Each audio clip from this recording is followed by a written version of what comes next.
असली जिम्मेदार अगर कोई है बेरोजगारी के लिए और नौजवानों को उनका भविष्य अंधकार में डालने के लिए वो भारत सरकार। एफसीआरए केवल माइनॉरिटीज को परेशान करने के लिए। बहुत दुखद है लोकतंत्र में इस तरह की घटना होना, जो इतनी सीनियर लीडर है, मुख्यमंत्री रही हो आखिर, और उसके बाद उन पर हमला हो जाए और जिस तरह का व्यवहार हो रहा है अगर सरकार करवा रही है तो ये बहुत निंदनीय है, क्योंकि ये सरकारें तो आती जाती हैं, किसी को अपमानित आप कैसे कर सकते हैं? वो भी चुनी हुई मुख्यमंत्री थी, आज नहीं है सरकार में, तो बहुत ज्यादा फासले से नहीं आ रही है। सेंटर फोर्स नहीं लगा होता तो शायद चुनाव नहीं आती।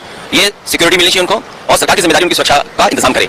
जो सरकार कानून ला रही है, सरकार पहले ये बताए कि भारत का पैसा कितना बाहर चला जाता है। बाहर का पैसा अंदर आए उसमें पाबंदी है, लेकिन भारत का पैसा कुछ भी चला जाए उसके लिए कोई पाबंदी नहीं है।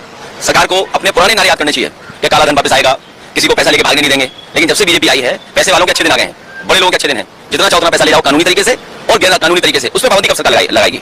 और अगर सरकार पाबंदी नहीं लगाती है तो इसका मतलब एफसीआरए केवल माइनॉरिटीज को परेशान करने के लिए, केवल संदेश देने के लिए कि हम ये कठोर कार्रवाई कर रहे हैं आतंकवाद और इस तरह जो फाइनेंस होता है पैसा। लेकिन सच्चाई है कि भारत का पैसा कितना बाहर चला गया। अगर 10 साल में 1 लाख करोड़ आया होगा एफसीआरए में, वो तो कानून है, बैंक से आता है, नियम है, उसके नियम फॉलो करते हैं, तो ये सरकार की वजह कुछ नहीं बचता है।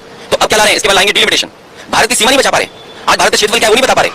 भारत का क्षेत्रफल 2014 से पहले क्या था, और आज जब भारत बीजेपी की सरकार में तो भारत का क्षेत्रफल क्या है वो नहीं बताना चाहते हैं। लोकसभा का क्षेत्र बदलना चाहते हैं, क्षेत्र न बदलें, भारत की सीमा को सचेत कर दें।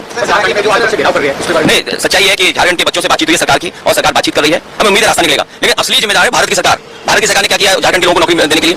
भाई भारत सरकार अगर कुछ काम अच्छा करती है तो स्टेट गवर्नमेंट को फायदा होता है, स्टेट गवर्नमेंट काम करती है। असली जिम्मेदार अगर कोई है बेरोजगारी के लिए और नौजवानों को उनका